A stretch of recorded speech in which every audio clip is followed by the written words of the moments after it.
Welcome to another exciting episode of Musa and Show. Here is what we have today. Sanibona, kule video namuhla sizokhuluma ngodaba le-EFF kanye nama-negotiations wayo ne-ANC. Sizokhumbula ukuthi kune-article ephume emaphepheni kule viki eliphelile ukuthi i-ANC ithi izokhuluma ne-EFF ukuze ivote nayo ngoba i-DA ayizwisisi le ndaba ukuthi kukhuphuka iVAT. Kube khona ukukhuluma kokuningi nomsindo omningi mayelana nalolu daba ngoba siyakhumbula ukuthi u-CIC Julius Malema uma ephuma nje eParliament waba umuntu oqala ukuthi athi cha abahambelani nje nokuthi kukhushulwe iVAT. So i-DA nayo yaphumela obala athi ayihambelani nalokho. Kodwa i-ANC yona yahlala ekutheni no kufanele ikhuphuke iVAT. Manje ke i-ANC ayisithi kwi-DA cha uma bengavumelani kulokho bazokhuluma ne-EFF ngoba ke i-EFF siyazi ukuthi iyathanda ukuba ingxenye ye-government. So ngiyacabanga ukuthi offer yabo bekuzokuthiwa izongena ku-GNU. Sinalo ulwazi ngokomlando ukuthi i-ANC yake yasebenzisana ne-EFF ngaphambilini, yingakho kube lula kuyo ukuthi ithi izokhulumisana ne-EFF ukuze bekwazi ukuthi baphasise lolu daba. Ngine-video ke la kaMarshall Dlamini Secretary General we-EFF uzositshela ukuthi ama-negotiations ahamba kanjani, kodwa singakangeni kwadabeni kaMarshall Dlamini ngifisa siqale sikhulume ngale ndaba yamaphoyisa enza ubugebengu. Ngicela ubuke le video.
Ama-security asebenzela ikhampani G4S babanjwe ngamaphoyisa, bavinjwe ngamaphoyisa kanti asebenzisana nezigebengu, babathathela ibhamu zabo, babathathela nemoto le khampani.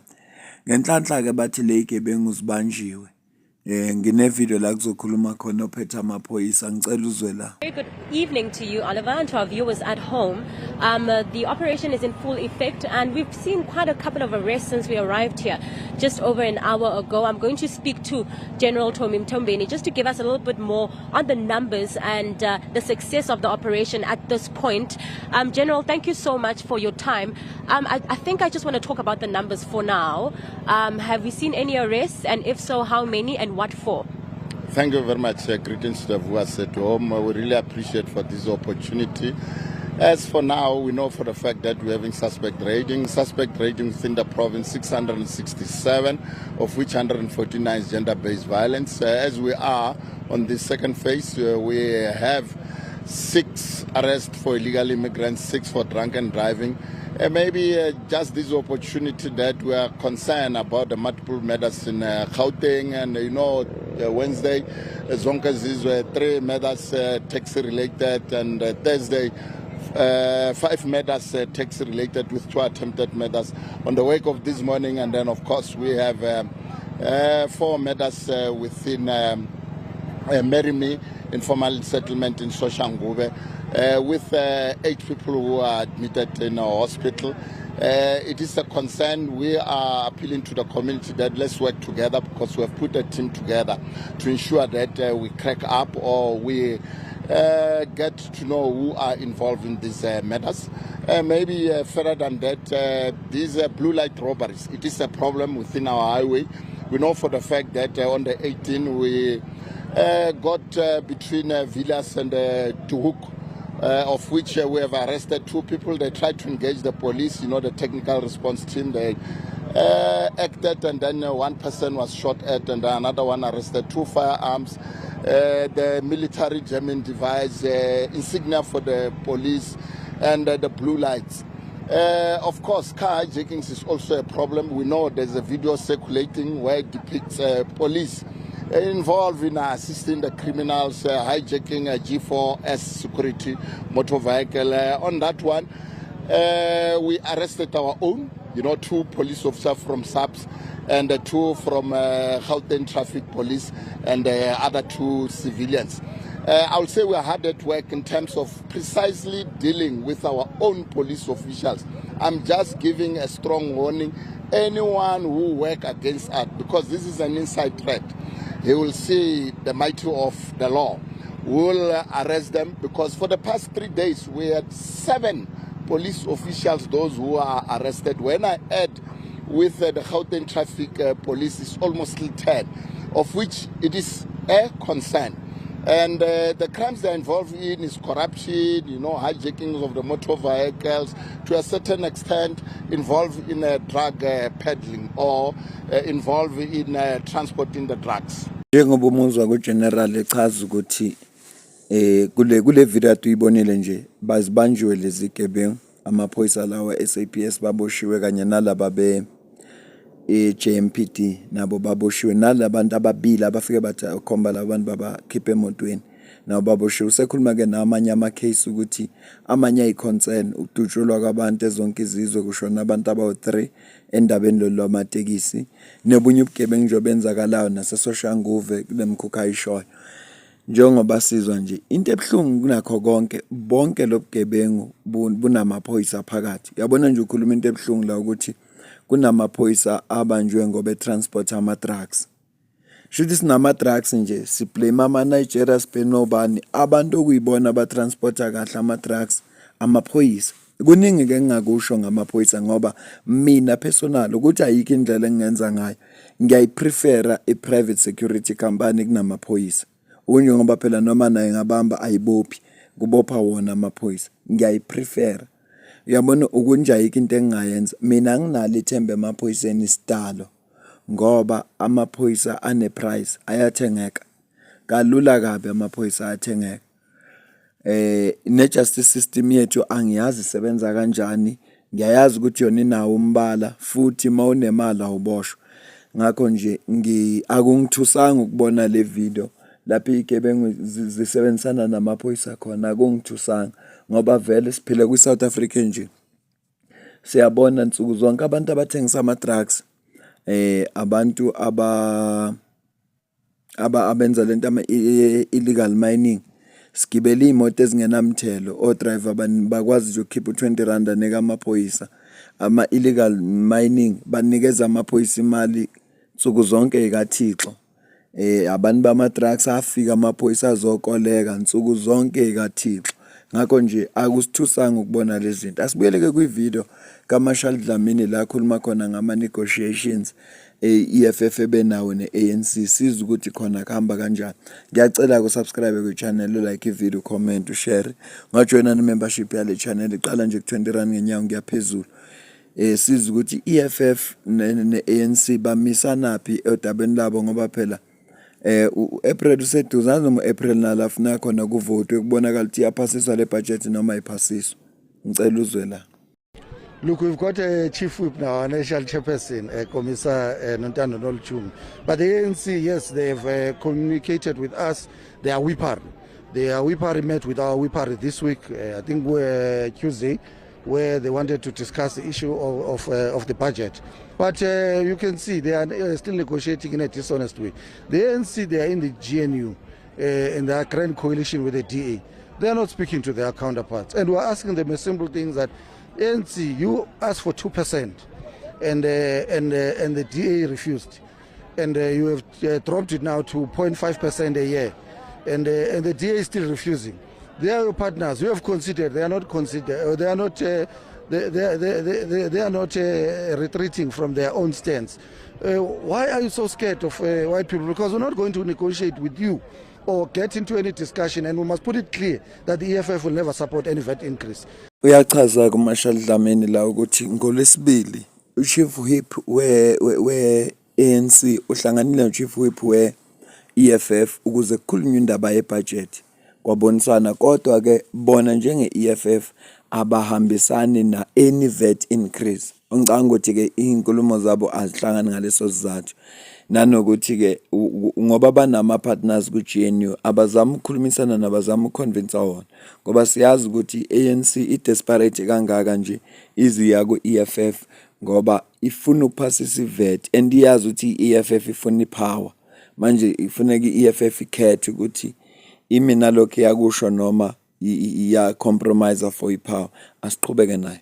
That one, it's not the basis of anything. We won't support any VAT increase. But we're saying, why would you want to come to us when you've got partners in the GNU, you got DA, you got IFP, you've got all the group that is there. Go and speak to them and be bold enough, because you invited them. You always claim that it's an ANC-led GNU. You invited these people.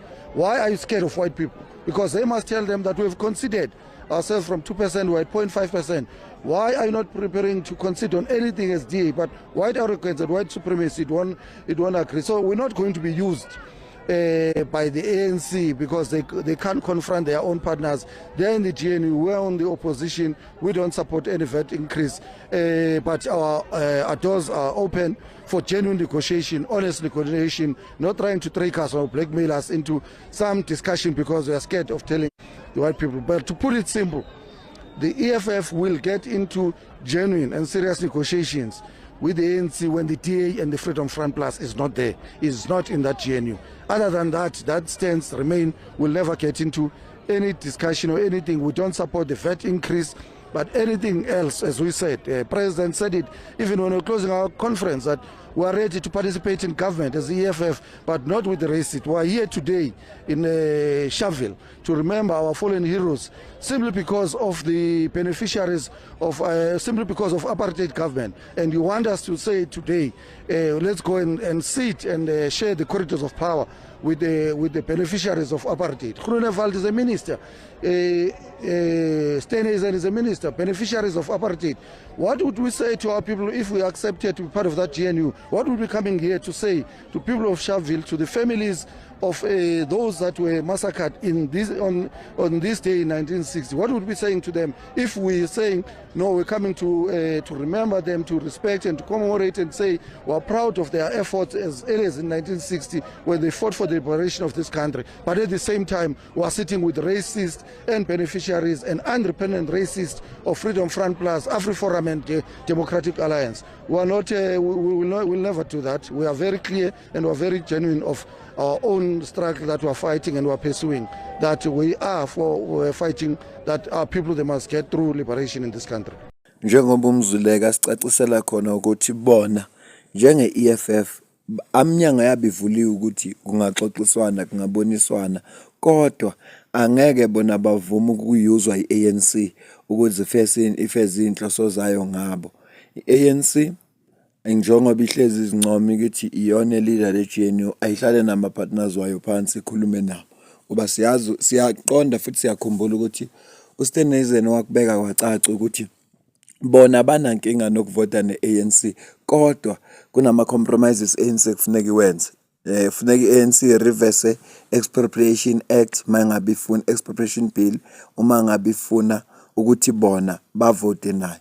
Uma ke i-ANC ivuma lawo ma-conditions bazovota nayo kuyi-VAT kodwa uma ingavumi angeke bavote nayo. So uMarshall Dlamini la ubeka kucaca ukuthi bona njenge-EFF bamile ekuthenini bona ngeke babe ingxenye ye-coalition government la khona i-DA ne-FF plus. Uzuthi uGronevat we-Freedom Front Plus uminister, uStenezen uminister. Akulula ukuthi labantu baphume ku-GNU. Manje uma kusenjalo kufana nokuthi bona bahlanganyela manje nabacindezeli. Bazothini ngempela kubantu base-Sharpeville? Bazothini kubantu abafa bebulawa ngabelungu manje mase behlangana nabo futhi labelungu aba-racist ukuthi babe ingxenye yokubuswa kwezwe nabo? Hayi, lokho kuzobe kusho ukuthi abanaqiniso kwi-movement yabo. So balana nje bazomela lokho. So njenge-EFF bona bazimisele ukungena kwi-coalition government or kwi-GNU la khona i-FF plus kube khona ne-DA. What are genuine negotiations? Are you saying that you are willing to negotiate with the ANC? If you vote for this budget, you are not going to vote for a budget that will be presided over by John Steenhuisen? We can never do that. We'll never do that. It doesn't matter what are the negotiations. Why would DA say we don't want this increase, and then you want EFF to support that increase, so that Steenhuisen the following day, the same day, he must go and preside over that of that government? It's madness. They are asking us. They are trying us. We'll never do that.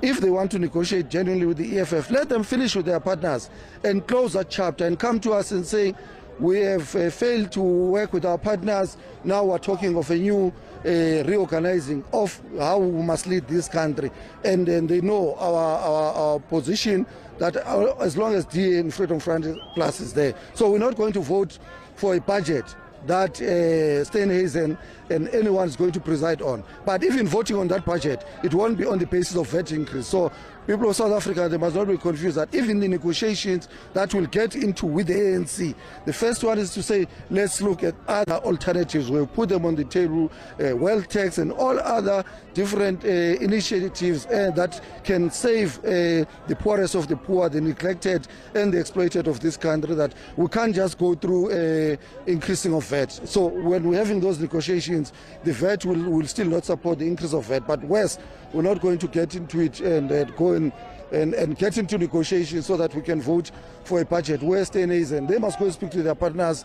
They said they are happy with their partners. Let them continue with them. Awukasazi sesiyozwa khona. Yabona makuthiwa kubonakala seqoqwa kusho into enje. Ngoba uhleli uMarshall Dlamini ekuthenini noma ngathiwa bona bayafika la kuthiwa khona kuya negotiate ne-ANC. Kodwa into abami kuzo i-DA ne-FF plus abafuni ukuba ingxenye ye-coalition government la khona lama-political parties amabili. Okwesithathu, uma kuthiwa bona ba-negotiate ne-ANC, bazothi asibuka amanye ama-alternative ngoba indaba yokukhushula kwe-VAT abahambisani nayo. Ingakho nje i-ANC kulokhu isenkingeni ngempela. Hayi phakathi kwembokodo netshe, asazi ukuthi kuzokwenzakalani. Ngoba kodwa uminister uGodongwane wasitshela ukuthi ayinegotiate ibudget. Lokubona suke sebe hlelile bathatha isinqumo ngakho. Ubani angakhuluma azafike phi kodwa bona angeke umuntu nje ofuneke athathe isinqumo president. So siyazi thina ukuthi i-ANC iyona efuna ukukhuphuka iVAT ngoba upresident we-ANC ngoba usazisile phela uminister uGodongwane. Manje i-EFF isho ikhuluma kahle mayithi cha, ANC yini enifuna ukukhuphuka iVAT, nina kahle abantu afuna ukukhuphuka iVAT. Asazi ANC izokwazi ukuconvince obani ukuze ikwazi ukuthi iphasiswe le budget, kodwa nje kuyobonakala sekuqoqo. Mina nawe asidibane kwivideo elandelayo. Ngiyabonga kakhulu. Ungakhohlwa njalo ukusubscribe, ulike, ushare le video, comment futhi.